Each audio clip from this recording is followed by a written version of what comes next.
connections are naturally being made. It is great to see you this morning. And I don't know, the smile will not be wiped from my face the entire day, I am sure, because for me, anyways, this is a really momentous occasion, and you're witnessing that. We have 4 Community Benefits Coalition in front of you today, and it's the first time that we're actually meeting. So community benefits are really taking off as a good model for engaging on infrastructure projects and ensuring that communities have a voice in how their neighborhoods are shaped for the future. I want to introduce our 4 panelists. We have Carl Andrus, Kumsa Baker, Sarah, thank you very much, and Brian Gray. And all from different community benefits coalition. So Carl is from the Hamilton Community Benefits Coalition, Kumsa from the Toronto Community Benefits Coalition, Sarah from the Halton Community Benefits Coalition, and Brian from the Windsor-Essex Community Benefits Coalition. And the way that we will present this session today is that I will ask each presenter to come up here and to give us a 5 to 7 minutes overview of their journey with their Community Benefits Coalition. After which, I will be asking a series of questions that I've shared with them to consider, and they will take turns answering. And then we'll open up the session for you to be able to speak directly to them. All right, so we will start with Kumsa Baker. And Kumsa is the campaigns manager for the Toronto Community Benefits Network. He joined us this year, actually, right at the very beginning stages, but really in the middle of our campaign for the Rexdale Rising Woodbine Casino Community Benefits Agreement that we were able to that we won recently for the community. I want to invite Kumsa up to share his 5 minutes remark.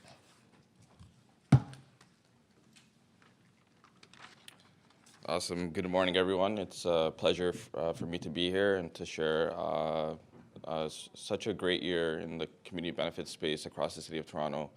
And I want to take about 7 minutes to go through some key important wins that we've had over the last, I'd say, 7 months, but also guide you through how we got there. So I'm going to briefly talk about the history of the Toronto Community Benefits Network, but also the community benefits movement in the city from the start.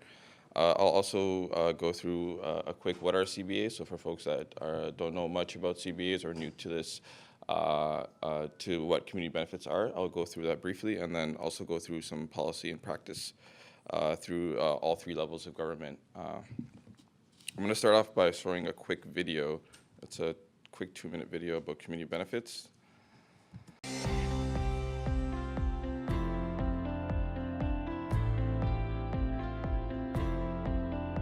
My name is Ahmed Abdi. My name is Renee Roy. My name is Jonathan Hapta. I'm the first person to get hired through the Community Benefits program with Metrolinx.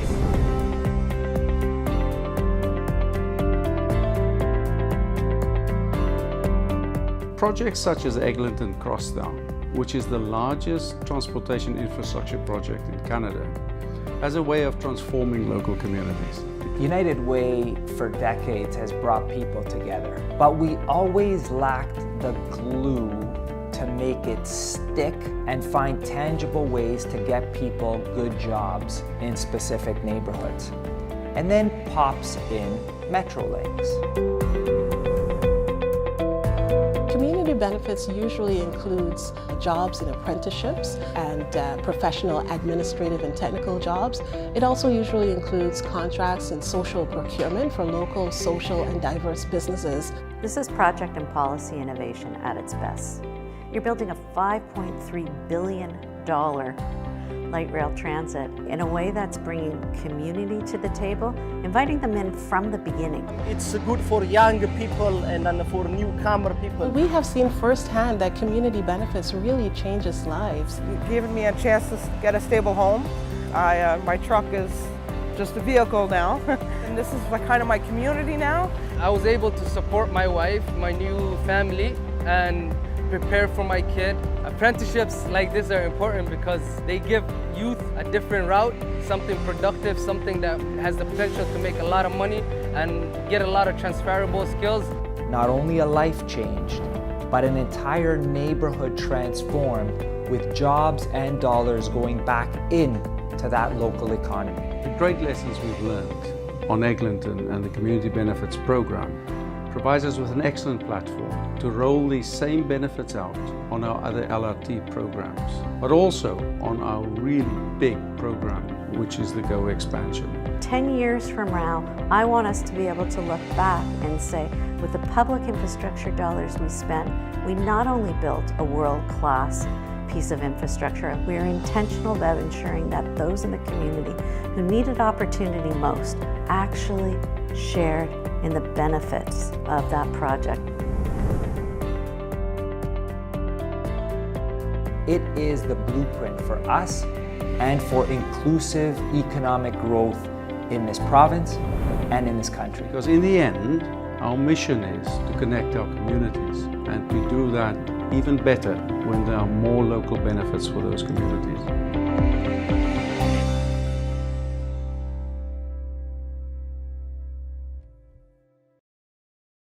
The reason I wanted to show this video is sort of wanted to take you through the journey of how we got to where we are sort of today, right?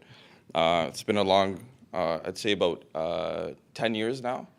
I don't know if folks do remember in 2008, there was a huge casino debate in Rexdale. At the time, it was called Woodbine Live.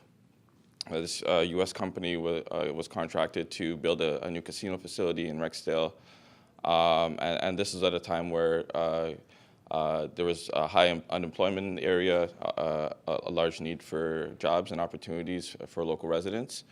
So in Rexdale, community residents, also labor coalitions came together to push back against this developer and also the City of Toronto to say, if you're going to be putting a casino in the heart of our community, we need to ensure that there's good opportunities, jobs, unionized jobs for local residents, but also opportunities for businesses and also other amenities for the local neighborhood. This work was very important in terms of sort of starting the grassroots movement of community benefits in the City of Toronto.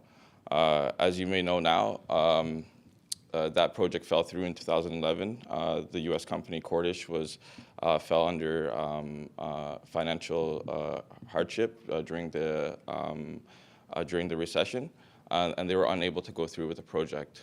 However, I'll talk in a few moments. I'll talk a bit more about the Rexdale campaign. So in 2015, the Toronto Community Benefits Network began serving 6 targeted groups: youth, women, urban Aboriginals, racialized peoples, veterans, and newcomers. Our main goal is to advocate for community benefit agreements, and this includes good jobs, economic opportunities for the community through investment in infrastructure and urban development. Some of the programs that we focus on include apprenticeships, so mainly focusing on those 6 target groups, but also professional administrative technical jobs, because we know there's not only apprenticeship jobs, there's also other professional administrative jobs that are tied to the construction industry, whether it be in the design phase or whether it be in the operation phase as well. There's also other programs including social procurement, so opportunities for local businesses to also benefit from these infrastructure investments, and then also neighborhood and environmental improvements. So looking around like the local neighborhood, discussing with residents, building a common understanding amongst residents that if a certain infrastructure investment is coming to the neighborhood, there also needs to be a focus on looking around the surrounding neighborhood and around how that developer or that development can integrate well with the local community. I just want to go through a quick map sort of showing the sort of property increase in sort of the inner suburbs across the city of Toronto. So as you can see, in 1981, the inner suburbs, fairly middle class. And then just in 2006, we've seen a large increase of low-income families, especially in some of the pockets of the city of Toronto, some of the inner suburb pockets of the city of Toronto. And you could see Rexdale's pretty much right over here. So what are community benefits? So community benefits are legally binding agreements either between the community, the city of Toronto, and a project developer. Some of the commitments that are included in community benefits include local hiring, social hiring, procurement opportunities for local businesses, but also businesses from racially diverse communities. Oversight by community throughout the project life cycle, so ensuring that not only is the community involved in the negotiation of a community benefits agreement, but also seeing through the implementation of that agreement. And then there's also mechanisms for enforcement, so monitoring and also evaluation metrics to ensure that whatever commitments are made, they're followed through upon. So this slide is just a quick snapshot of some of the more recent projects. I know we heard in the video about the Eglinton Crosstown LRT. So that was the first community benefits projects ever in the city of Toronto. The project was valued at $5 billion, and it's a 5-year project. And some of the community benefits that were included in that were hiring of apprenticeships, so 10% commitment that all apprenticeships would come from either local youth or youth from racially diverse backgrounds.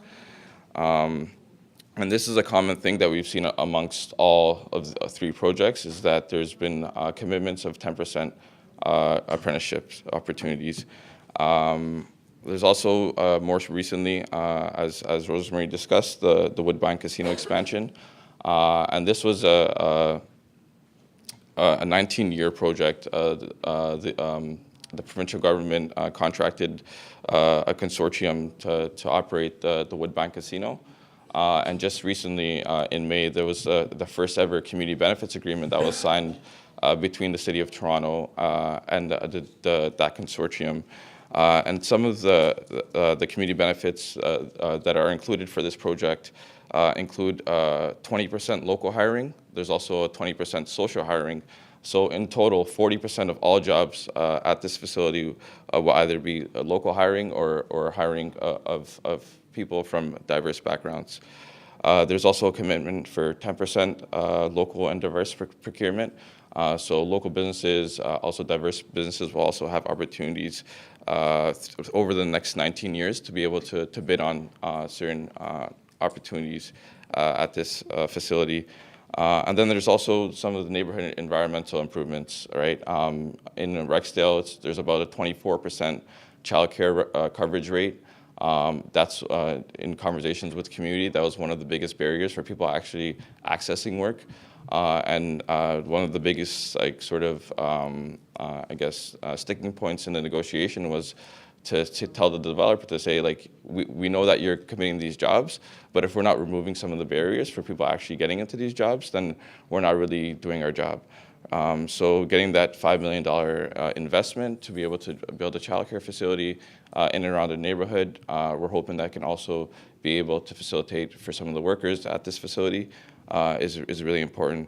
And then there's also the good job piece, right? So not only have we gotten commitments around the local and social hiring and commitments for those, but also what type of jobs are they, right? So we got a 50% commitment that all the jobs would be full-time, because we know in entertainment industry, it's quite precarious work. And then more recently, one of the first community benefit pilots, so the Ontario government has announced there's going to be 5 projects across the province of Ontario that will include a community benefits pilot. So the framework that we've seen with the Eglinton Crosstown will also be applied to all 5 of these pilots. And one of them coming out of that is the Finch West LRT project, which is getting started fairly soon. That project is valued at $2.5 billion, and it's another 5-year project. And then also similar commitments for the local community, for community benefits for that project. I just wanted to go quickly through a quick snapshot as to some of the successes of the Eglinton Crosstown. If folks want to see some of the major highlights in terms of working with the local community, we've got $5 million spent on local businesses along Eglinton Avenue.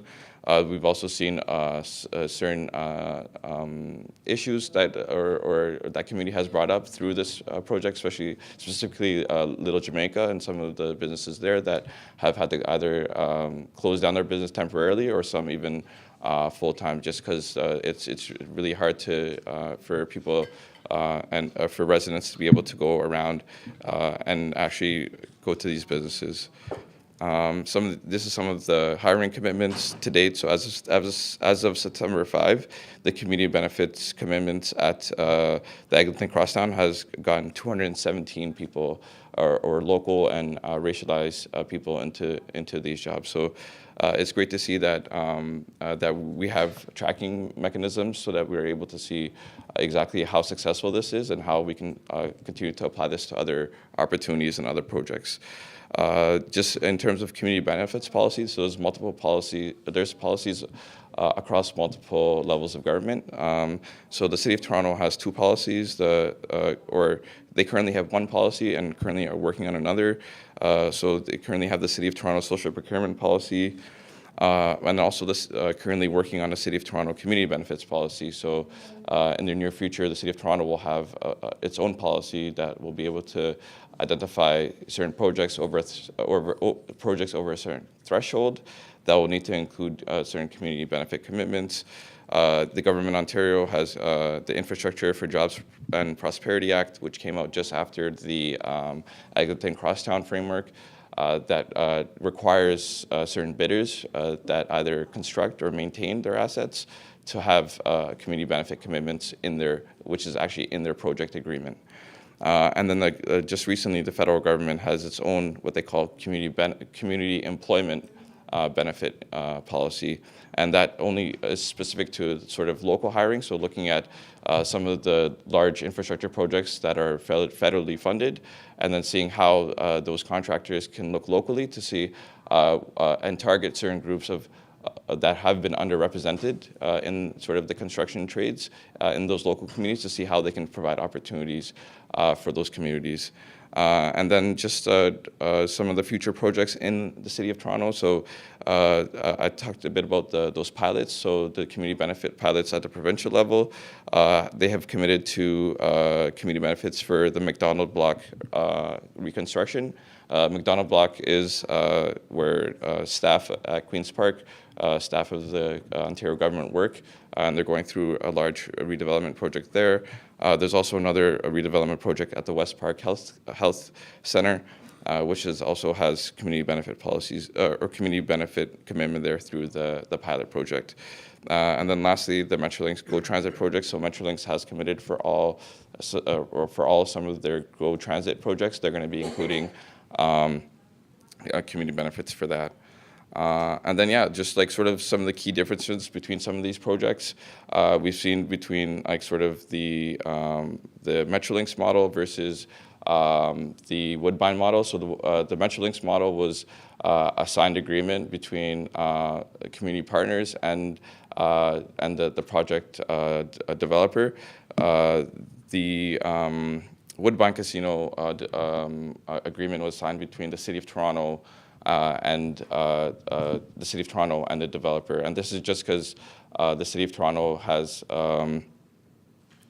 planning requirements that they included to ensure that if the developer was to get the rezoning, that there were certain requirements that they had to meet, and they've also registered that onto title, and And yeah, just lastly, sort of the CBA negotiation process. So sort of how do we get to from start of like working with the local community till the end of actually getting a signed community benefits agreement. And it always doesn't have to start at the top and go around. Like for the sometimes like for the Woodbine, we started with organizing with the community and then went straight to activating the local City of Toronto, because we knew the City of Toronto had the planning tools to be able to require the developer to meet these requirements, versus the Metrolinx, where we directly engaged with Metrolinx or with that project. We engaged with Metrolinx there.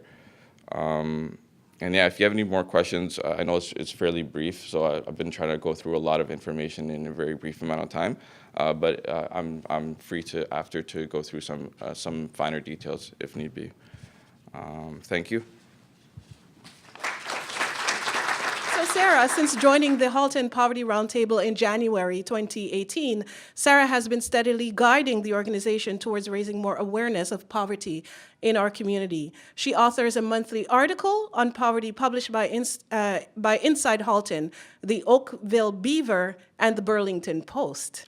Her continued leadership in engaging key partners and community agencies to work together has contributed to stronger and more diverse partnerships with a focus on positive and collective impact. Sarah brings a strategic and structured partnership approach to the organization by understanding the needs of those living the experience of poverty in Halton. And I'm just so pleased to welcome her to describe her journey. Thank you. Hi, everyone. Thanks for having me here today. And this is an amazing opportunity for all of us, because we haven't gotten together all too often, and our journeys are different. So you'll hear a little bit about what we do in Halton, which is actually very different from the others at the table here today. So I'll go through what the Halton Poverty Roundtable is, what the Halton Community Benefits Network is, an overview of our purpose and objectives, our organizational milestones to date, and the path forward for the next rest of this year and into the future. So my slides are a little bit out of order for some reason, but I'll continue to go through them. So the who we are and what we do. So the Halton Poverty Roundtable is comprised of regional change makers. We are literally a roundtable of community organizations who come together on a quarterly basis to talk about poverty, the complexity of poverty, and how we can eliminate poverty in our community. So we are an organization that works to shed light on all aspects of poverty in Halton and highlight the reality of poverty in our neighborhoods. As you may know, Halton is comprised of Oakville, Burlington, Milton, and Halton Hills. Those communities are generally referred to as affluent and prosperous. So there is that difficult barrier to overcome for our organization to actually make awareness of poverty an issue, make it relevant to people who don't see it. So we don't see the poverty that you see in Toronto or Hamilton. However, it is very much in our community. We have over 44,000 people living below the low-income measure in our community. It's just that it's not seen, so it's not recognized, and therefore no action is ever taken. So we are hoping to connect, educate, and act together with the aim of eliminating poverty in our community, but also raising awareness that it does exist. The Halton Community Benefits Network is an initiative under the Halton Poverty Roundtable. We have deep roots in our community due to the relationships that we have existing as the Halton Poverty Roundtable, and we have a diverse and extensive network of community partnerships. So we actually came, I'm going to go off script, we actually came together as an organization because we wanted to do this work. We had not had a project in Halton that has been announced, or at the time wasn't announced. We've been together for about 2 years, and we just knew this work was coming. There was something that was, the momentum was moving, and once something happens, you can't stop it, so we wanted to get ahead of that and really be sure that we were at the table ready to organize when the time came for us in Halton. So the purpose of our group initially was to educate the public about the concept of community benefit agreements, to advocate for community benefit agreements to be included in large infrastructure projects in Halton Region. So like I said, we didn't have an LRT or anything like that. We just wanted it. And we wanted to show that there was value in doing this kind of work. So we wanted to activate community partners to prepare for their low-income clients, for employment, for newly created jobs that would occur, and with the goal of generating a significant social impact. So the objective is to support the providers and anchor institutions in Halton Region in the development and adoption of community benefits agreements, the work of intermediaries and beneficiaries to facilitate the activation of employment opportunities resulting from social procurement and community benefits agreements in Halton. So this is a little bit of our journey to date. So the Atkinson Foundation delivered a community presentation in 2015 about community benefits and decent work, and this is where the idea was really incubated in our community. We took this on as something that was something that we wanted to continue to see and pursue in our community. So in 2016, we applied for the Ontario Trillium Foundation grant, which we were successful at getting, and that really was our first opportunity to meet and explore CBAs in Halton Region. What opportunities existed, what might be coming down the pipeline, really engaging with our local politicians and seeing what we can do collaboratively together and work for change. So in 2017, the brand was developed and our chair presented to Halton Region Executive Committee, so the regional level of government. We have a two-tier system of government in Halton Region, so and this falls underneath the jurisdiction of, well, everyone, but really Halton Region. So we presented to Halton Region about the concept. And in 2018, we hosted a week-long conference on community benefits agreements with expert Sandra Hamilton. She came from British Columbia. She is what she likes to call, she has a social MBA, so she focuses on the social bottom line on community benefits agreements and social procurement. So we hosted that conference in the spring, and we actually were awarded one of the 5 provincial pilot projects for the Consolidated Courthouse. So a courthouse, in Halton, the province is developing and going to be constructing a new 21-room courthouse facility, and that is now one of the 5 pilot projects that will be happening in the province. So this is different than the horizontal builds of an LRT. This is a vertical build, and in Halton, it's actually in the middle of nowhere. So it's really difficult, and I'll talk about the difficulties why that's challenged in a little bit, but really because no one cares. Like, there's no community around it, no one's being impacted, there's not businesses being affected. So it's kind of like, courthouse, we need one, great. But why do we care about the dollars that are being invested in our community is what we want the community to really activate on and have our politicians and everyone else follow on board. So that's a little bit different of why we're different and why we all do different things. And so in the future, we're going to prepare to build the courthouse, and we're going to continue to advocate for that community benefits agreements and what that looks like and what we would like to see along with our community. And we're going to propose some other options for community benefits in Halton as well as things arise. There is some talk about a Metrolinx Hub in Milton, and we'll see what else we can get as a pilot to prove that this is a valuable effort for the community. So what we're doing going forward, we're trying to scale up our efforts. So Halton is right beside Hamilton, right beside Peel, right beside Toronto. So how can we scale up our efforts to really have that collective impact in advocating and implementing CBAs? So lessons learned, coming together to foster policy and program development. We are less of an advocating community than maybe some of the others. We are a bedroom community of both Hamilton and Toronto. So the people who live in Halton don't necessarily become super involved in issues like this. So how can we foster that, and how can we learn from others to really have that community grassroots level developed? So pilot the concept, which we really would like to do. We have been having conversations with the Ministry of Infrastructure and the Attorney General on the courthouse. Those conversations were prior to the government going through the election period, and we are now trying to re-engage them to ensure that this project will continue as promised by the last government. So we are still in waiting and see mode on that, but we're continuing to follow up every once in a while. Stakeholder engagement. So we're going to continue to educate and convene meetings with anchor institutions, connector groups, organizations, and beneficiaries to prepare for practical implementation of community benefits agreements. These include Halton Region, the towns, the 4 municipalities, the Sheridan colleges in our area, the hospitals, and other broader public sector organizations, as well as organizations such as the Multicultural Council, Employment Services, the YMCA, Employment Services, Goodwill, all of those kind of littler, smaller organizations that actually will be involved in the process. We're trying to get everyone up to speed on what would need to happen. And we're really looking for a hub or a parent to take on this work with us. And then community dialogue, so continue to bring this issue to the forefront. So key issues and opportunities. So Halton projects to demonstrate results and lessons learned. So really what we need is something to show value and show that this is a great thing for our residents. And so without having something that we can actually pilot and prove, that is difficult to have results. Funding for convening, consulting, and implementation. So as we all know, funding is a difficult thing to get. And especially in this area, there are few who are willing to fund such endeavors. There are some great partners that we have had in the past, such as the Atkinson Foundation, the Ontario Trillium Foundation, and the Oakville Community Foundation.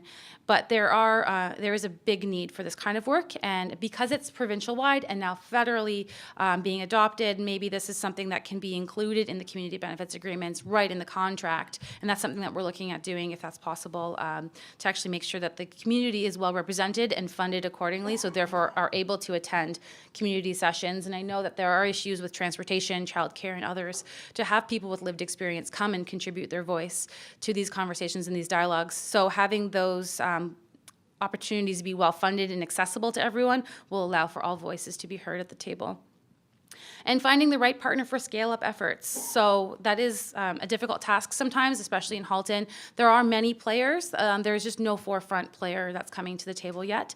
Many other organizations across the province have had a United Way or similar type organization come in and really help out with the structure. It takes a lot of effort to get this moving. And so we are currently looking for the right partner to scale up our efforts as well. And then obviously execution, when the time comes, we'll be ready to go and be able to prove results. And so that's kind of where we're at in Halton. We're still kind of wait and see mode, but we're kind of ready to go, hit the ground running, and we're happy to learn from our partners here at the table today. So thanks, and I'm open to questions later on.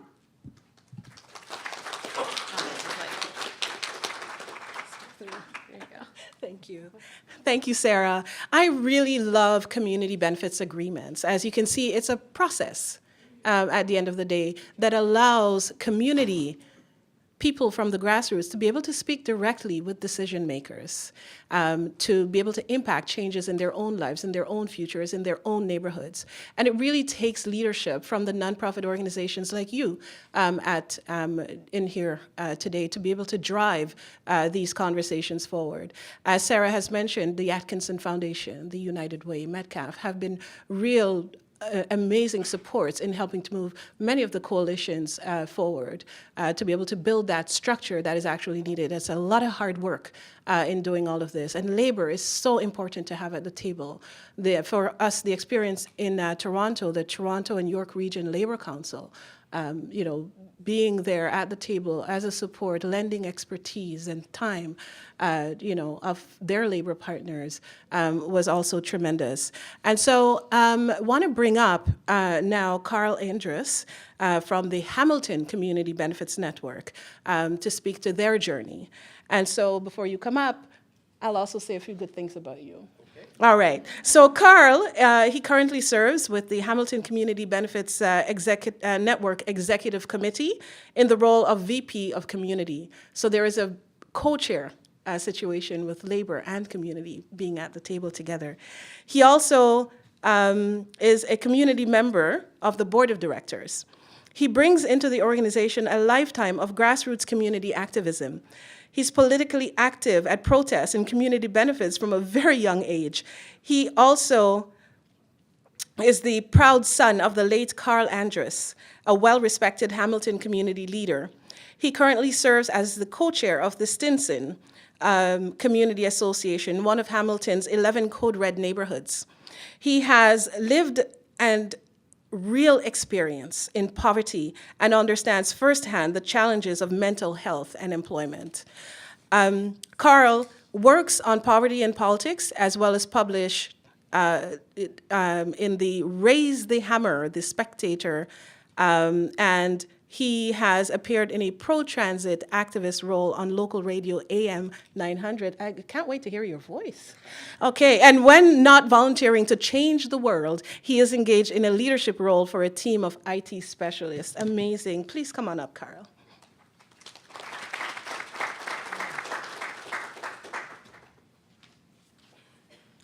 Wow, I think that sounds better than I actually am, but anyway. Thank you very much for taking the time to listen to me today. I'm going to talk about the Hamilton Community Benefits Network and our journey so far. And as I begin to talk about our building the coalition and some of our partners and members, we have to acknowledge the debt of gratitude we owe to the Toronto Community Benefits Network. They really gave us a massive running start in terms of their experience in helping us out early on in our organizing, our engagement. We even stole some of their bylaws and and used them. So they were very much instrumental in helping us out, and I really need to acknowledge that first and forthright. So I'm going to talk about how we started. About 20 months ago, it became evident that the Hamilton LRT project was finally, after 8 years at that point, was going to be moving forward, and there was a need for an organization to help negotiate with Metrolinx a community benefits agreement. We naturally looked to Toronto, as I said, as a model to assist us, and with a $10,000 startup grant from the Atkinson Foundation, we hit the ground running and started to organize and galvanize political support. Now, we had a little bit of an advantage in Hamilton in that we had strong support from the Hamilton District Labour Council and the Building Trades Council, as well as an experiment that had been going on in what was called the Neighbourhood Action Strategy in Hamilton, which took the 11 poorest neighbourhoods in the city and tried to, with support of both City Council and the Hamilton Community Foundations, organize them into entities that did their own grassroots community engagement. So we had of the small governance. Hamilton also has a rich history of local neighborhood governance, although that doesn't necessarily always include the most marginalized of our society. So we had the pieces were already starting to be there to form this.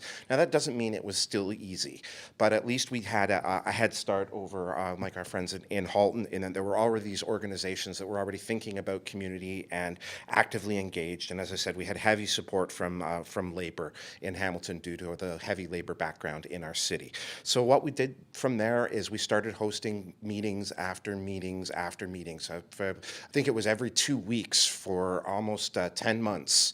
We sent out invites to every group that we could think of and some that we didn't, and then depended on some of our partners to reach out to their networks to bring together as many organizations as we could, to the point where the Hamilton Community Benefits Network now represents about 100,000 people in the city of Hamilton, which comes in handy later on, and I'll talk about that in a bit. So we were able to bring together divergent groups that sometimes wouldn't talk to each other. So Acorn Hamilton and the Tenant Solidarity Network, the Chamber of Commerce is also sitting with us and a vested interest in BIAs and business supports. So we built a broad coalition, but wanting to keep in mind that we wanted to keep things at the grassroots. We wanted to make sure that the lowest members of our organization at the community level had their voice amplified at the table at Metrolinx.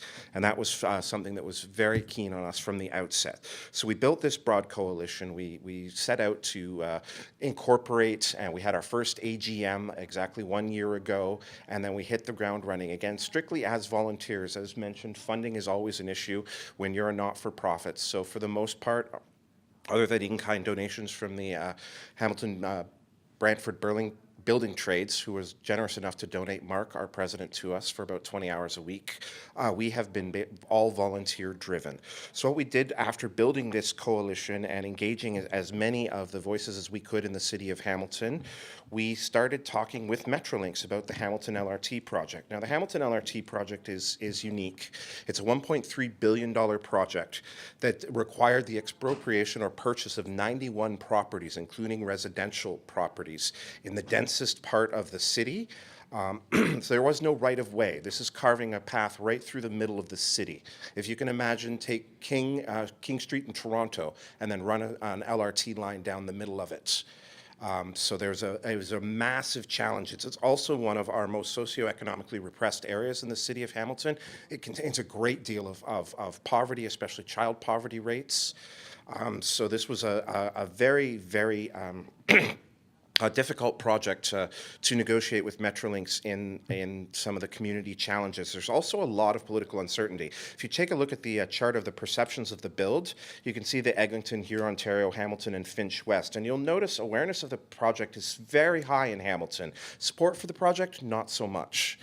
Coming in at 59% along the line, and citywide only about 42% in some polls. So there hasn't been a lot of communication to to Hamilton because it's a very divided city. Although we were very blessed to have a broad coalition that we formed, our city is very divided along east, west, and mountain and suburb and inner city regions. So that presented a great deal of challenges in moving the project forward. So right now we are at the RFP where it says summer 2018. That actually got delayed to fall. So the RFP has been released. 3 companies are bidding to become the project co that will ultimately get the contract to build this line. We have had several meetings with Metrolinx laying out introductories meetings. Unfortunately, things have been on hold between the provincial election and our pending municipal election, so there hasn't been a lot of forward movement. Metrolinx has kind of been in a caretaking holding mode around the project and waiting to see what's happening with the new government. But I want to talk about some of the things that we are hoping to get out of a community benefits, building on Toronto's success. So we are aiming a little bit higher and looking at between 15 and 20% total employment as a pipeline to employment of our most marginalized. Now our demographics are a little bit different in the city of Hamilton than the city of Toronto in terms of the groups, but we will be very similar types of groups that we'll be targeting. And we're looking at both the union trades and the professional, administrative, and technical jobs as part of that 20%. So whether that's 10 and 10 or 7 and 13, it will very much depend on negotiations with Project Co, but that's what we're looking at out of the gate. We are also, because of those 91 properties that have been procured for construction, Metrolinx is not used to being a property owner. They are now sitting on a bunch of property that is sitting on a transit corridor which has an immense uplift potential. That is to say that once the LRT line is built, those lands are going to be worth far more than Metrolinx paid for them initially. So one of our key issues, and one of the key issues in Hamilton, is social and affordable housing. So we're looking at how and what ways we can use our community partners and our political power to get Metrolinx to do something with that land other than just reselling it to developers, and whether that's mixed-use commercial, donations to Hamilton City Housing. We're not sure how that looks like, but Metrolinx has already indicated very early on that they are interested in working on ways with this property. We're also keenly aware of the need for community or hub space. So like I said, we have a very organized set of community groups in Hamilton that represent a lot of the neighborhoods, but they have nowhere to meet, especially nowhere spaces that are accessible. So community hub spaces we're definitely interested in, and we're interested in seeing what we can leverage in the operation and maintenance facility itself. It's a giant building that they're constructing there. It's about $130 million, I believe, for the O&M facility, and there's going to be a lot of extra space. We'd like to see what can be done with that. Local stakeholders and neighborhood residents are really keen on talking specifically about art projects. Because of those 91 properties that have been procured, there's also been a series of landlords and owners across the LRT line that have started boarding up their buildings in anticipation of property uplift and resale of those properties. So right now there are stretches along the LRT line that are quite boarded up. It's actually quite a bit of an eyesore. So we've been working on them to figure out what can be done with these vacant buildings in terms of animating them with community space. And then once the buildings are torn down before the construction takes place, what are the potentials for those vacant lots in terms of community access, pop-up parks? We're looking at engagement with them because large sections of the major intersection in Hamilton will be blocked off for up to 6 month periods. What can we do for festivals, street parties, all kinds of concerts on those blocked off streets during construction. We've been working with the BIA and the chambers on figuring out how to support business. It's one of the things that we learned from Toronto is that the businesses are deeply affected by the construction and by wayfinding. In what ways can we get Project Co to make sure that their employees are eating at the local restaurants on the line and shopping on the local restaurant? What incentives can we do to bring people into these areas while they're boarded up and difficult to access? We've been working with the Hamilton Wentworth District School Board and the Hamilton Art Gallery on some, which I'm going to talk a little bit more about in a bit, on engaging arts and public arts construction in the education, working with school boards. Project Co, we're hoping to ask them to implement food drives and staff volunteers for community projects, which we've seen from the Toronto Community Benefits Networks. Hamilton also has, and I'll just go back a bit, along this entire LRT corridor, there's almost a parallel series of alleys that are left over from the 20s when the city was being built in a grid pattern that basically parallel most of that line. And we want to talk about what can be done with those alleyways and laneways in terms of animating back into public spaces, turning them into cycle lanes, turning them into pop-up parks, rear entrances for businesses during construction. So that's one of the other key things that we're looking at that separates Hamilton from some of the other projects. Of course, Hamilton has a terrible, terrible legacy during any building project of community engagement. They barely pay. Public engagement theater is actually what it's been called by some activists in our city. And so what we want to do is make sure that we are magnifying the voices, not just of our network, but of the communities and of the people affected by this construction, to make sure that they have a voice and that the things that they're saying are being repeated right at the table with Metrolinx staff, with City of Hamilton staff. And that goes on to say also to make sure that we've got resident and local stakeholder input on station design. Local people know how they use things the most, and we want to make sure that it's not just project code that just drops a generic station, that the same one that they're rolling out in every other community, and then a bunch of our community partners are like, well, actually that's the way that station faces isn't as accessible as it could be for people coming from this building here, or if the ramp were just slightly over somewhere else, it would be much more accessible. And those are the kind of small things and small wins that we think will cost nothing to Project Co. It could be something as simple as lighting. I'll give you an example. In the city of Hamilton, we had a new stadium that was built for the Pan Am Games, and for 6 months, the stadium lighting would not turn off. For whatever reason, during the installation of this stadium, no one had thought to put any off switches on the lights. As something as simple. So we had the entire community around 3 o'clock in the morning, blinding stadium lights that could not be turned off. So even the placement of lighting and bollards, something that simple, can have a dramatic effect on people's enjoyment in the community. And we want to look at making sure that we're talking about even the small stuff.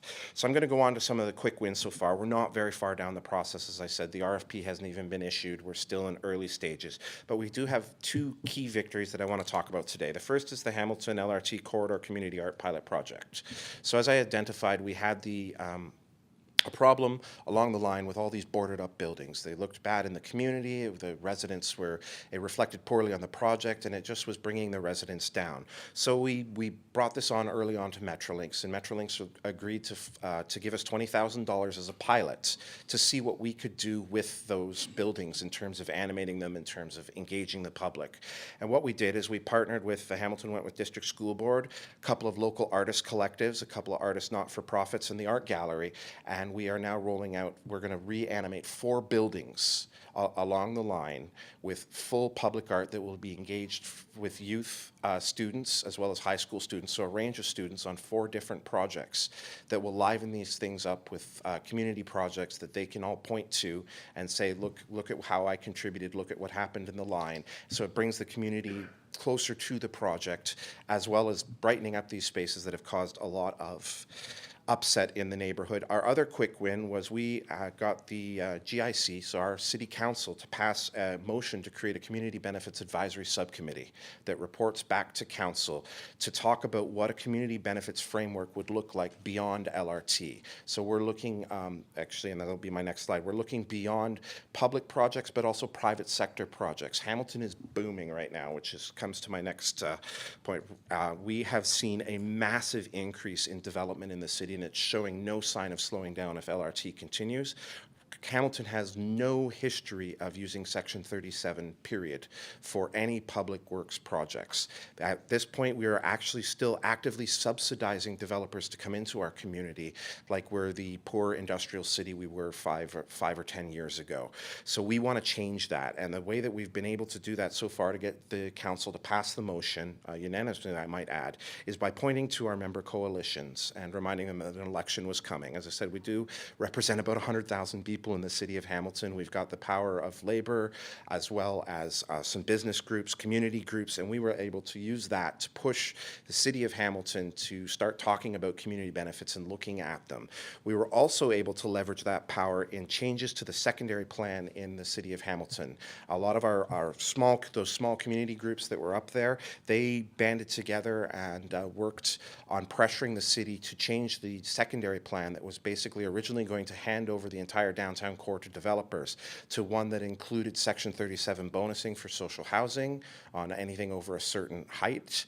It allowed them to talk about rental displacement policy built into the Hamilton master plan, so that if an apartment building was being taken down that you used to have rental units, that there were some provisos and some city power to do that. Now, this hasn't come into effect, but it's something that we were able to leverage on a small scale to get developers and the city and city staff specifically to stop looking at Hamilton as this provincial city where we need to do everything we can to developers, to talking about community benefits and talking about what we can get out of these dollars flowing in to grow our city. So that is the Section 37, but we're also looking beyond that. We're looking at maybe actually asking private sector employers to employ 1 to 5% of trades and marginalized people through the same pipeline that we're looking at doing with the LRT system.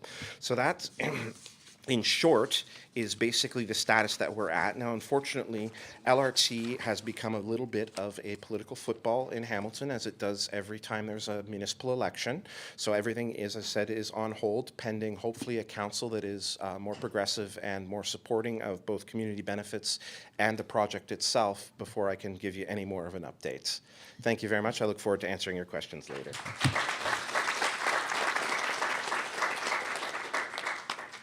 Thank you very much, Carl. As you can see, some powerful stuff happening in Hamilton and directly community driven. It's really about inclusive development, ensuring that community has a voice at the table whenever development is being done in their communities. Before I bring on what I consider as my bright spot for the day, I want to play a video from the community in Windsor, Essex, and hopefully I can do it.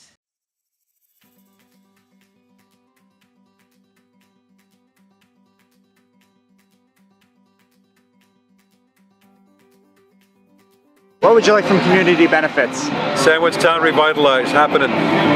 I'd like to see the money go towards a museum complex. Good parks that are kept up and clean and safe for our children. I would like to see transparency. I'd like to see them come and help the older people here. Well, I'd like to see some improvements to the transit, maybe some links to the county, and expansion of the transit hub to LaSalle and also to Tecumseh. I would like definitely neighborhood renewal. Green infrastructure, open public art competitions. Cycling infrastructure would be pretty good for Windsor. It'll attract attention. A legacy fund to support the community. I'd like to see Ojibwe shores protected. I'd love to see sandwich rejuvenation, art projects. Well, I'd like to see the streets improved. More funding to promote community events. I'd really like to see more bike lanes in the city. More green spaces throughout the city. I'd like to see more events that bring us together, like open streets. Neighborhood revitalization. Gateway arches. Separated bike lanes. Education and jobs, for sure. Equity and sustainability.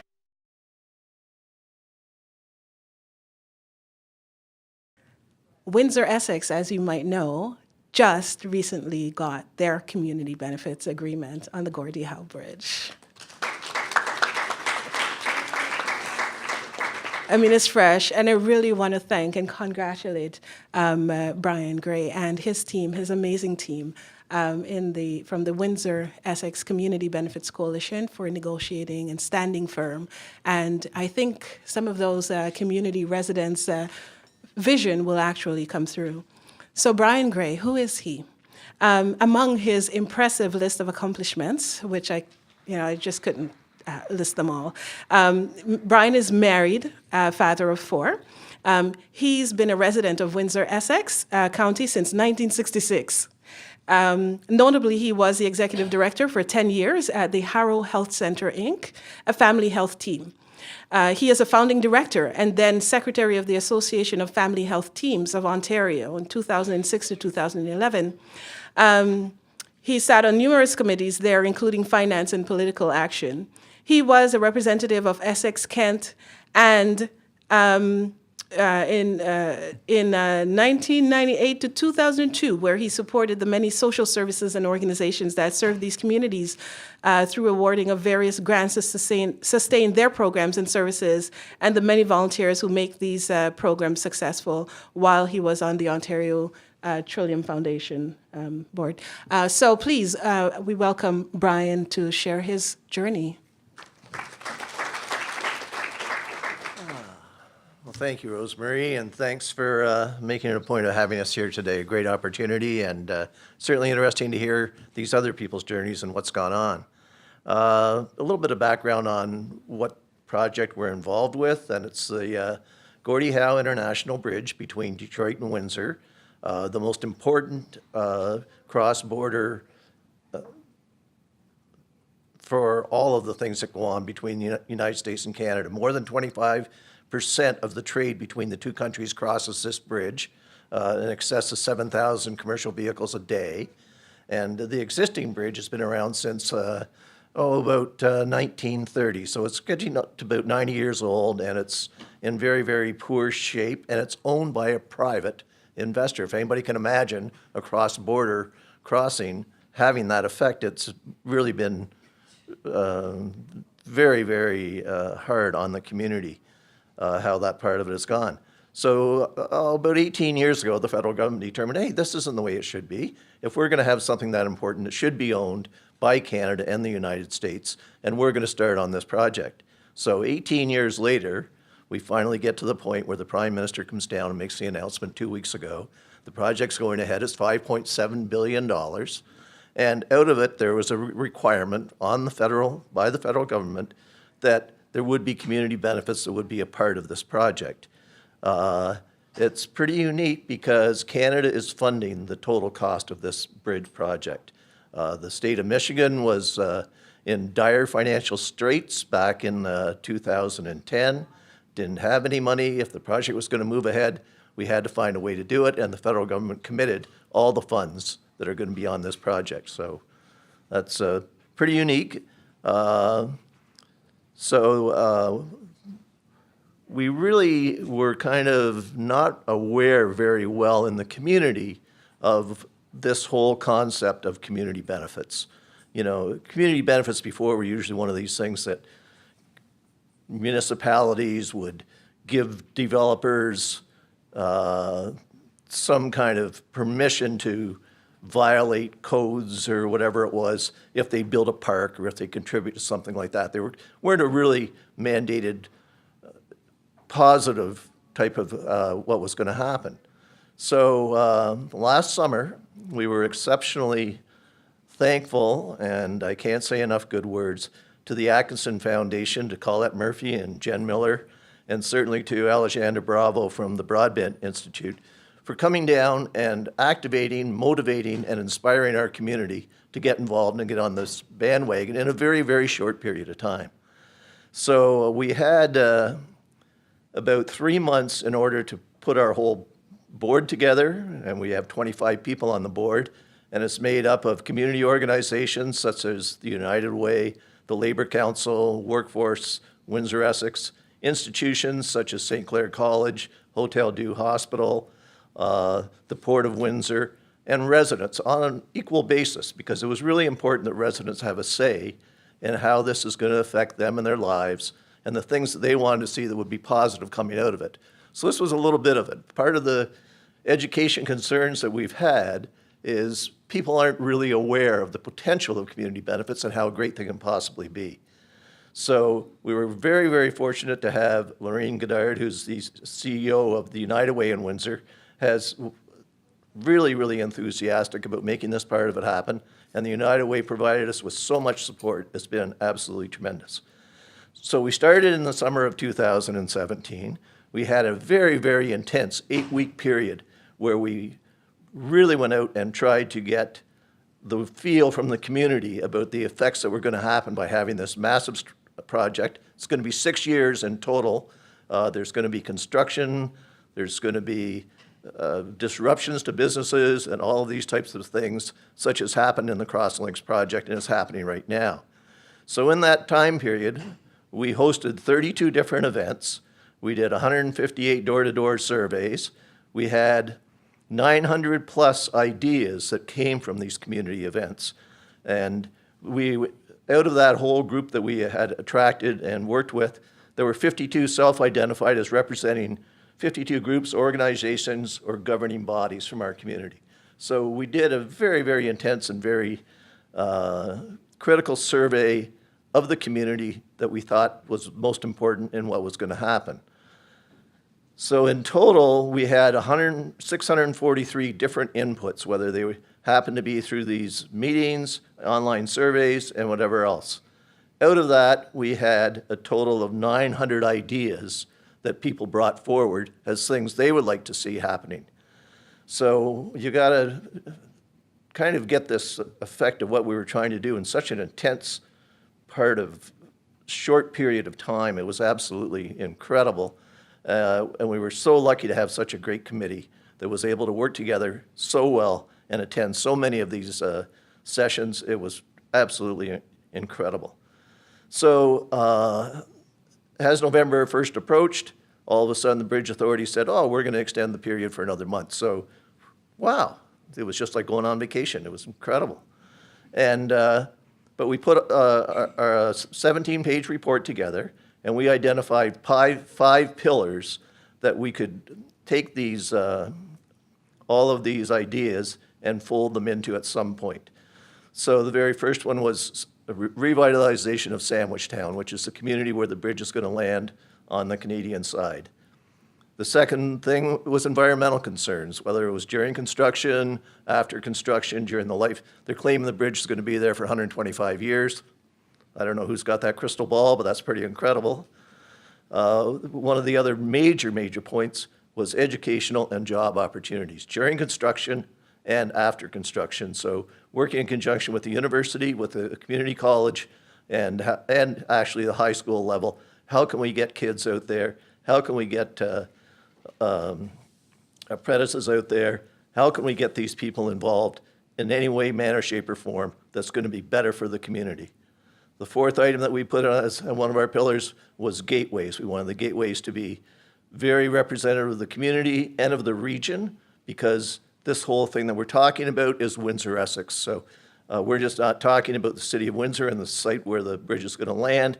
These are effects that we want to see happening all through the community. We want to see welcoming signs in multiple languages, because we're dealing with a lot of Spanish-speaking people in Detroit, and certainly with French, we want to have that here and for our side too.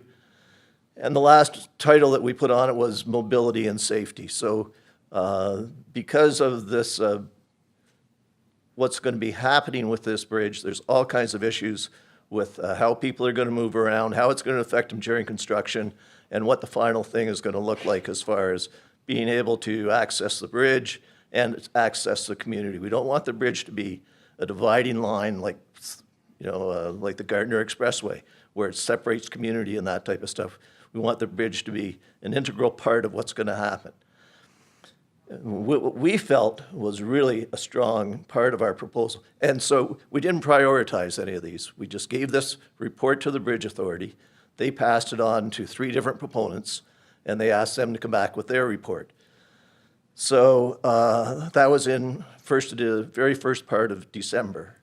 And they basically said to us, well, go sit at home. Thanks for the work you've done, and we'll talk to you at the end of September. Well, we weren't prepared to do that, so we advocated frequently during the course of the winter with the group, and we said, we want to be there. We want to be a part of the solution. We want to be a part of the ongoing, not necessarily the management, but certainly have some kind of oversight to make sure that whatever community developments come out of this thing, we want to make sure that they're followed through on and that the developer does it. So we were very lucky when they chose the final proponent back in May that it was a group called Bridging North America, and there's 2 of the major firms involved in it have been involved in the Crosslinks project here in Toronto. So they're quite familiar, and anybody that's gone and seen what the community benefits are there, we know that these groups have an understanding of the types of things that they can deliver and how they should deliver them. So as we got to that point in time, we're going, you know, there's some other major infrastructure projects coming in Windsor. There's going to be a new hospital.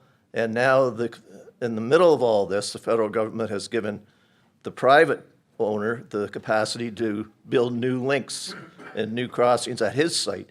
So how that's going to reflect back on this whole thing is nobody's really certain what's going to happen. So in the start of the year, we said probably one of the strongest things we can do with regards to this is form some kind of binational committee with Southwest Detroit Community Benefits Group. Now, they've been at this for 10 years, and we have a tremendous amount to learn from them. One of the really unique things that happened with them, the site where it lands in Detroit is massive site, 160 acres, and they've cleared it. It looks like a war zone over there. At one point, there were 30,000 residents there in its heyday. Now it's down to about 2,000 people live in the neighborhood. So the city of Detroit sold land to the Bridge Authority for $55 million, and the city of Detroit turned it over to their community benefits organization. What a tremendous, tremendous thing that was to start this whole thing off. So they used $32 million of that to relocate people whose homes were being destroyed in that, and they moved them out to other areas in the city of Detroit, provided them with funds to move and things like that. It was tremendous. They provided $10 million for training and education, for job apprenticeships, for jobs during construction, for jobs during the operation and that type of thing. And several $million were devoted to some healthcare initiatives that are unique to that neighborhood. So what we promoted back to the Atkinson Foundation was this unique opportunity to have a binational coalition working together. And Atkinson found and was able to support the Windsor operation to enable us to hire a full-time employee to really help us as we go through these next 18 months, well beyond the bridge one and into the other community benefit types of opportunities that are going to exist here. So once again, tremendous thanks to them and what they've seen and what their vision has been to help us move forward and to create a model for community benefits in these types of situations. So certainly one of the biggest things that we've tried to do is educate our community. You know, what are community benefits? It's a very, very, very, very broad type of situation. And what the eventual model is going to look like, we're not really sure. So 2 weeks ago, the Bridge Authority came out with a 25-page report saying, hey, these are your community benefits. Here's what we're going to do. We're going to do things equally in both countries. We're going to give you $20 million for, yeah, that's pretty incredible. We were pretty excited. People in Detroit not quite as excited because it's in Canadian funds. So to them, it's only $7 million, unfortunately. But on top of that, they're going to do a bunch of different initiatives that involve the community. So one of the main streets in Old Sandwich Town that is going to be certainly adversely affected by the truck traffic and that type of stuff, that's going to be beyond this project. And that's an additional $12 million. They're going to be putting in a walkway and a bicycle access lane across the bridge. There's going to be 6 lanes of traffic. And there's going to be another 12-foot lane for bicycles and pedestrians. Remarkable opportunity. And they're going to tie into existing trails and walkways in the 2 communities. This is all above and beyond the $20 million that I just spoke of. So they've taken the environmental concerns and they've created buffer zones. They're creating unique plantings of local trees and grasses and that type of thing. So they've addressed a lot of the environmental concerns that we had and how they're going to mitigate the effects that major project like this, either during its construction or during its operation. They've created a special $5 million fund for anything that they didn't see happening and that will be affecting down the road. So we're hoping that we're going to try and leverage that into being the legacy fund that we talked about, because we think that's a very important part of this thing moving ahead. I guess that's pretty close to where we are right now. The other thing that we did manage to get out of them is that they are going to have a community group that's going to be meeting on a quarterly basis, and that's going to have input and oversight to what the future and the final development of the community benefits are going to be. So we're at a very, very exciting time, and it's great to have the support of everybody around us. It's been so wonderful to us. This is great. Thank you. So I have 1,000,001 questions, and I'm sure you do too. And I actually prepared 7. So here that goes. Well, the next 5 minutes that we have, does anyone have any pressing questions that they would like to ask to the panelists here? All right, Paul.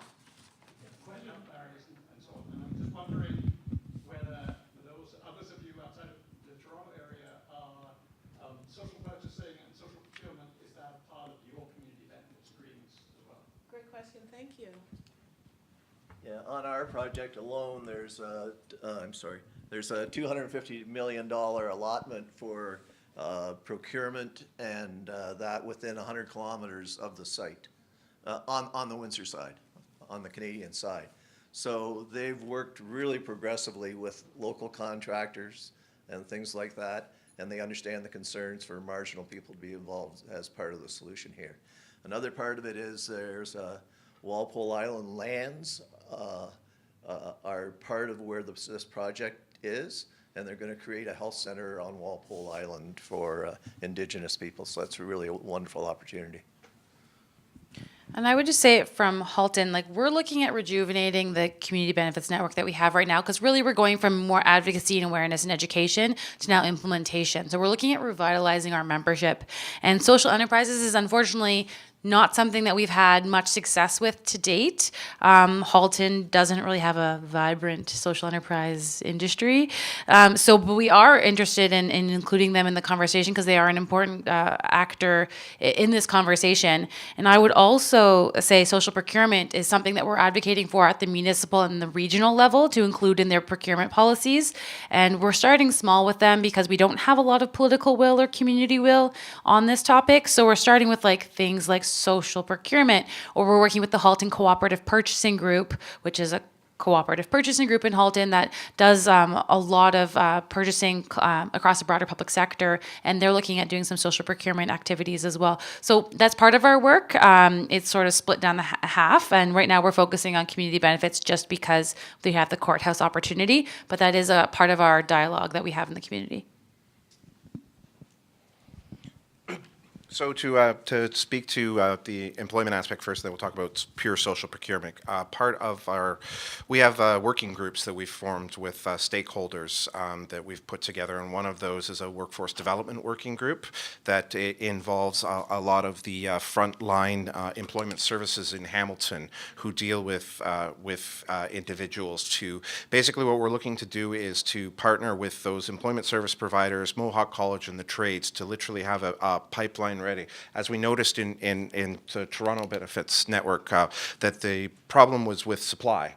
I had observed that they're not able to keep pace with the demands of Project Co. So if we're going to ask for 20% employment, we've got to make sure that we have the providers, the people, and everything stitched together through our coalition to make sure that we are ready to, if they give into our demand and give us 15 or 20%, that we can provide those people and have identified those people. So we're working on that aspect with the Hamilton Brantford Building Trades. They're a big part of our network, Mohawk College, who also we're looking at for professional, administrative, and technical services, and then a bunch of the employment providers in Hamilton, and there's about half a dozen of them that we're looking to involve for that aspect to help provide that pipeline.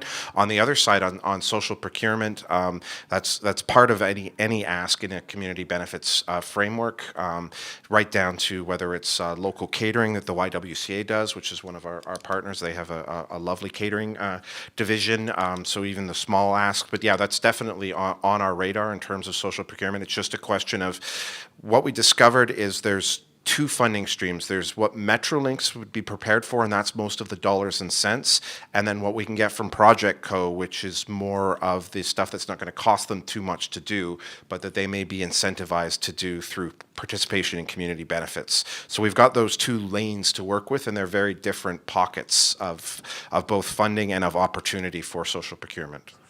I don't know if this is a quick question or not, but on a Likert scale, on a range, I'm interested in how you built your coalition, where the range would be start out organic or we started out strategic. And my special interest is in libraries as public libraries as community hubs. I know within Hamilton, I think that was one of your partners. Within Pickering and in Toronto, they're critical partners. So can you talk a little bit about how you built your coalitions? Since it seems like the critical success factor. From Halton's perspective, is that it started out trying to be strategic, but then it turned organic because of the concept wasn't really well received. People didn't know about it. So everyone we did invite strategically didn't necessarily come to the table initially. And so it turned out into whoever wanted to come, welcome to the party, come join us during the advocacy and awareness and really punching for the ask. And then now we're looking at doing it more strategic. Now that we're going into implementation phase, who do we absolutely need to have at the table? What voices are we missing currently? And who wants to stay for the next version of this? So both. Yeah, I'd say for Toronto, kind of the same. For the Woodbine Casino, it was more grassroots led, more residents sort of pushing organizations and community leaders to get on board to be able to say, we need to be able to get these jobs from this investment. For the Eglinton Crosstown LRT, it was a bit of, one of the major things was the maintenance and storage facility and some concerns around residents around environmental concerns, because there was going to be diesel powered, a source of diesel power at the LRT maintenance storage facility for their trains, and a lot of people were saying that a lot of environmental concerns, and from that people started to get involved and say like what additional things can we advocate for our community, and they were able to get protections. There was also a community hub that was able to, that residents for the Finch West LRT were able to secure, and that's just through advocacy, right? Saying like, we need community spaces here. Metrolinx has a large amount of land in that community, and is there a way where we can portion off a parcel of that land for the community to be able to, in the future, build a community hub or community spaces? So we started off fairly organically, hosting a whole lot of meetings at the Central Library in Hamilton, actually, as well as the Hamilton District Labour Council offices, which are like opposite ends, kind of one's down in the East End, Barton and Ottawa, and the other one's centrally located in the middle of the city. And what we did is twofold. So we put a scattershot ask out, through social media, through our partner networks. We leveraged some of the money that Atkins gave us for startup to actually hire community organizers, people to just go banging on literal doors, attending community meetings after community. So they would go out to every hub meeting, every environmental meeting, and just sit there, present community benefits to them, and ask if there was interest in joining the network and coming out to further meetings. So that was our initial organization strategy, and it worked well. It got us a lot of, like I said, coalition partners. We switched now to the strategic because we've identified that we're missing people at the table, that although we did our best to knock on as many doors, we were handy, and Hamilton has something called the Red Book. It's paid for by a Trillium grant and the City of Hamilton, and it's literally a list of every not-for-profit community organization that's funded, and we went through that email, phone call, and we called everybody that was listed there, and so it was a great resource in terms of opening the door. The uptick rate wasn't as great as I would have hoped, but we did our best. But now we're noticing that we completely forgot about arts. So we sat down to form an arts committee, and it hadn't occurred to anybody in our outreach that we hadn't talked to a single artist. But we're going to be negotiating for community benefits and art projects along the line. So we had to quickly get together and start reaching out to the arts community, because it just organically it hadn't happened, and it hadn't occurred to anybody on our board of directors that maybe we want to talk to some artists because we're going to be doing community arts projects. So again, the same with the BIAs. We missed talking to the BIAs in the business sector when we first started because it was very community focused. But we're discovering that there was a lot of concerns for community benefits around business, so we had to start talking to the Chamber of Commerce and the BIAs. So we've moved to a more strategic approach now to bring in some of those other players that were missed. But for the most part, it was a very grassroots organization. Yeah. Well, thank you so much. Thank you, everyone, for your time and your attention and your interest in community benefits. And with your support, we're going to be able to build a stronger movement across Ontario, across Canada. And again, if you do have any questions, just write it down, and we're going to spend a few minutes extra here with the video and just get some responses to that, and we'll upload it to the ONN website and to the Toronto Community Benefits website and to all the community benefits coalitions here.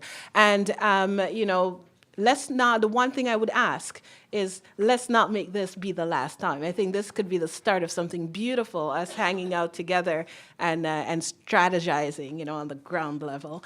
All right, thank you very much. Enjoy the rest of your day.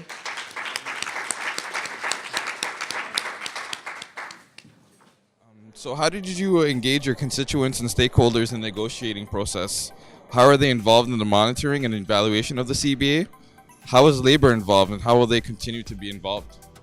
So one of the very first things that we did is we identified who should be the key stakeholders to be on our committee, and that was an important part of it. And out of that, 1/3 of them were community residents who were going to be the most affected by what was going on. By having other institutions and by having educational institutions, by having the labor groups involved as part of our committee, we've tried to make as broad of a base of community representation possible. All right, so the Hamilton Community Benefits Network formed about 18 to 20 months ago in response to the provincial offer of $1.3 billion to build an LRT line across the busiest corridor in our city. It started out as a small group of volunteers who branched out across the city. The Hamilton District Labour Council and the Hamilton Brantford Building Trades formed the nucleus of the labour organizations pushing towards this. And from there they reached out to various community associations and organizations across the city to stitch together a broad coalition of almost 100,000 people represented in order to bring the largest number of voices to the project that we can in terms of extracting the best deal for community benefits, thinking that we needed not just the provincial authorization for community benefits, but a little bit of political muscle in a broad coalition to help us form that network and to get the best community benefits agreement we could. I'm so excited about the recent successes of the community benefit movement here in Toronto, especially with the Woodbine Casino Rexdale Rising campaign, which we were able to leverage into some really awesome commitments by the developer for this project and for the local community. We're going to see local jobs, a 20% commitment for local jobs, in addition to 20% social hiring for all residents of Toronto, in addition to commitments for local businesses and social enterprises, as well as a lot of neighborhood improvements, right? So assessing some of the barriers that we were able to identify in creating our vision for this community benefits agreement, and understanding that one of the major barriers was that childcare for people to access employment, and to get a $5 million commitment from the developer for a childcare facility in the area is a real success. So Halton Region has been given one of the 5 pilot projects from the province of Ontario. We're going to be getting the 21-room Consolidated Courthouse being built in Halton Region. It's going to be one of the 5 pilot projects for community benefits agreements, and we're gearing up and getting ready to go. We have recently moved our organization from an advocacy, awareness, and advocacy organization trying to get community benefits. So now that we do have a pilot in the pipeline, we're going to move towards more of an implementation model where we're looking to Toronto Community Benefits Network to actually help us leverage their relationships and their advice, their best practices, to rejuvenate our organization, to make sure that the voices at the table are the ones that we need, and to ensure that we have who we need to move this forward. We're very fortunate 2 weeks ago when the Bridge Authority made the announcement with regards to what they've proposed.